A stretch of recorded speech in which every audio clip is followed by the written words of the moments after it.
क्या झारखंड में सुखाड़ पड़ने वाला है, जिसे ड्राउट भी कहा जाता है? ये हम नहीं कह रहे हैं, बल्कि ये कृषि विभाग में हुई एक उच्च स्तरीय बैठक का शीर्षक था कि झारखंड में इस साल यानी 2026 में जुलाई और अगस्त में सुखाड़ की प्रबल संभावना है। इसको लेकर कृषि मंत्री शिल्पी नेहा तिर्की ने अपने वरिष्ठ पदाधिकारियों के साथ बैठक की। इस बैठक में बिरसा कृषि विश्वविद्यालय के कुलपति डॉक्टर सुनील चंद्र दुबे भी मौजूद थे। करीब 1.5 से 2 घंटे तक बैठक चली। तमाम पहलुओं पर विचार किया गया और विचारोपरांत फिर मीडिया से भी बातचीत हुई। झारखंड में इस बार सुखाड़ पड़ने की संभावना क्यों जताई जा रही है, हम आपको बता दें कि खुद केंद्रीय मौसम विज्ञान केंद्र दिल्ली ने इस बार जो पूर्वानुमान जारी किया है मानसून का, उसमें झारखंड में 30% कम बारिश का पूर्वानुमान जताया गया है। अब 30% बारिश अगर कम होती है तो सीधे सीधे इसका मतलब ही है कि झारखंड में इस बार सुखाड़ की प्रबल संभावना है। संभावना शब्द इसलिए लगाना ज़रूरी है कि झारखंड में मौसम का मिजाज सीधे सीधे बंगाल की खाड़ी पर डिपेंड करता है, लेकिन खुद कृषि मंत्री ने अपने वक्तव्य में कहा कि ये अल नीनो ईयर है। इसमें 30% कम वर्षा का अनुमान लगाया गया है जो अल नीनो ईयर में होता है। तो अगर ऐसा हुआ तो हमें तो अभी से तैयारी करनी पड़ेगी। आइए सुनते हैं उन्होंने क्या कहा। जैसे कि आप लोगों को जानकारी है कि इस वर्ष एल नीनो का जो आपदा का असर है वो पूरे देश भर में, भारत देश में भी नहीं मगर पूरे एशियाटिक कंट्रीज़ में इसका असर देखने को मिलेगा। और ख़ास करके भारत देश के जो मध्य भाग है वहाँ पे इसका सुखाड़ का एक असर हम लोगों को देखने को मिल सकता है। जो अनुमानित बारिश है उसमें कहा जा रहा है औसतन 30-35% कम औसतन बारिश होने वाली है। अल नीनो ईयर है, मतलब कम बारिश होगी, लेकिन एक पूर्वानुमान 27 मई के आसपास फिर से आने वाला है। सिचुएशन बदलती भी है। अल नीनो ईयर तो है और अल नीनो ईयर का असर आप और हम अभी से देख रहे हैं। भले ही आज टेम्परेचर बारिश की वजह से कम हो गया हो, लेकिन याद कीजिए 4 दिन पहले की दोपहरी ऐसा लगता था कि आसमान से आग बरस रही है। ज़रूरत से ज़्यादा गर्मी महसूस हो रही है। टेम्परेचर ज़्यादा नहीं है, 39 ही है रांची में आज से 4-5 दिन पहले, लेकिन इस तरह की गर्मी का एहसास हो रहा है। ऐसा लगता है कि ग्लोबल वार्मिंग का सीधा सीधा इम्पैक्ट इस बार भारत में दिखाई दे रहा है। दूसरी जो एजेंसियां इन्वायरमेंट पर काम करती हैं उन्होंने पहले ही कहा था कि जो भारत में जिस तरह से ग्लोबल वार्मिंग का असर दिखाई दे रहा है, आने वाले दिनों में इस बार गर्मी में लोगों के मिजाज दुरुस्त हो जाएंगे, तमाम व्यवस्थाएं चरमरा जाएंगी। असर अभी से पड़ने लगा है। बिजली विभाग परेशान है। जो उनके ग्रिड्स हैं, पावर स्टेशन हैं, उसकी क्षमता बढ़ के जस्ट डबल हो गई है। यानी लोग अब एसी और पंखे कूलर के अलावा रह ही नहीं पा रहे हैं, सर्वाइव ही नहीं कर पा रहे। रही सही कसर एलपीजी क्राइसिस में जो कोयले जल रहे हैं एडिशनली, उससे जो ऊष्मा पैदा हो रही है, हीट पैदा हो रही है, उसने पूरी कर दी है। तो हम फिर लौटते हैं अपने मूल विषय सुखाड़ पे। सुखाड़ एक बेहद कठिन परिस्थिति होती है जब किसी राज्य में पानी कम बरसता है या इर्रेगुलर रेस्पेक्ट में बरसता है। जब ज़रूरत पड़ी नहीं बरसा, जब ज़रूरत नहीं पड़ी वक्त निकल गया तब पानी बरसा। वैसी वर्षा का कोई इस्तेमाल किसान कर ही नहीं सकते।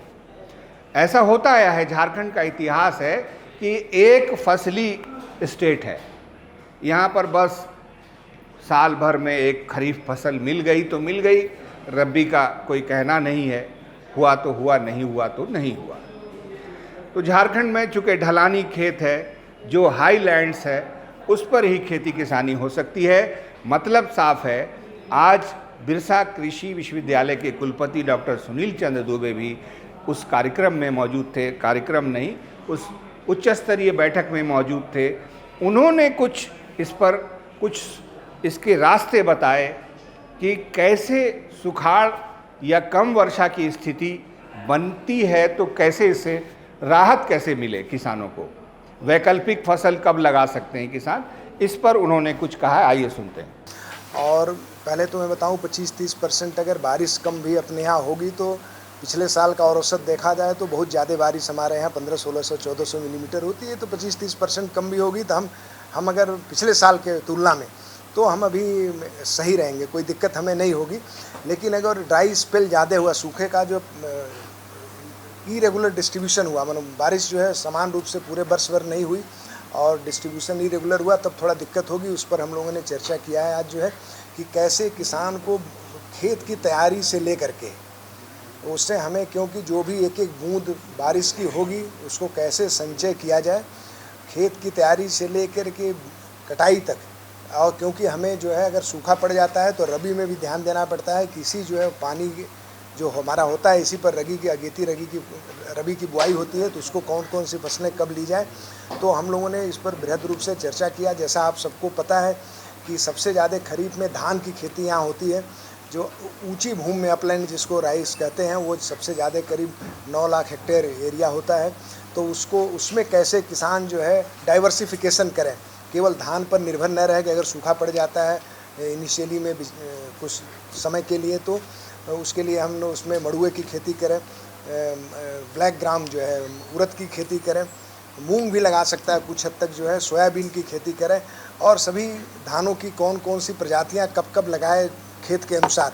ऊंचा टाण है, टाण 1 है, टाण 2 है, टाण 3 है, तो 100 दिन से कम धान की कहाँ प्रजाति लगानी है, 100 से 120 दिन के कहाँ लगानी है, 120 दिन से ज़्यादा कहाँ लगानी है, कौन कौन सी प्रजाति हमारे किसानों के लिए, पूरे झारखंड के लिए उपयोगी, उस पर हम लोगों ने विस्तृत चर्चा किया और इस पर एक रोड मैप जो है बनेगा और किसान को ये सुविधा मुहैया कराई जाएगी।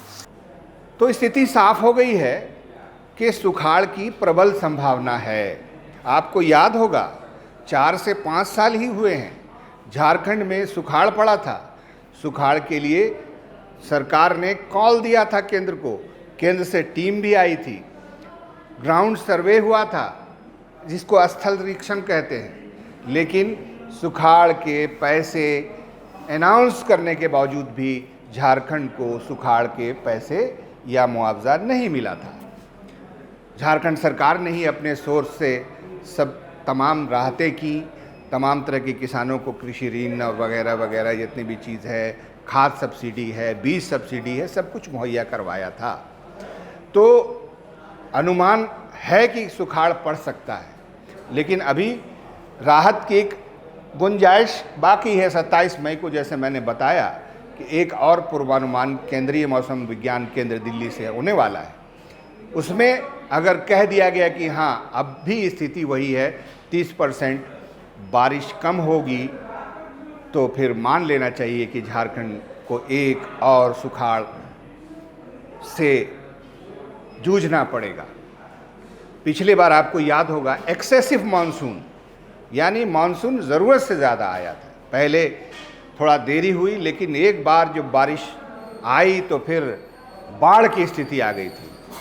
अब बिल्कुल उसका उल्टा होने वाला है।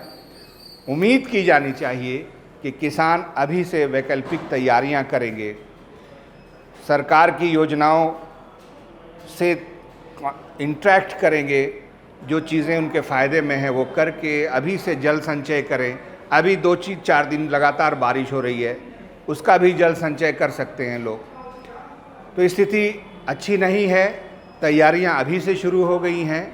पेयजल एवं स्वच्छता विभाग ने भी आज वीडियो कॉन्फ्रेंसिंग के माध्यम से बैठक कर ली है और तमाम पेयजल स्रोतों को, डैम्स को, वाटर रिजर्वायर्स को, वाटर प्यूरिफिकेशन प्लांट्स को दुरुस्त करने का, स्थल निरीक्षण करने का, फील्ड विजिट का निर्देश मंत्री योगेंद्र प्रसाद ने भी जारी कर दिया है। तो तैयारियां हैं और समय से पहले सचेत हैं कृषि मंत्री, तो ये एक अच्छी बात है। देखते रहिए न्यूज़ 11 भारत डिजिटल।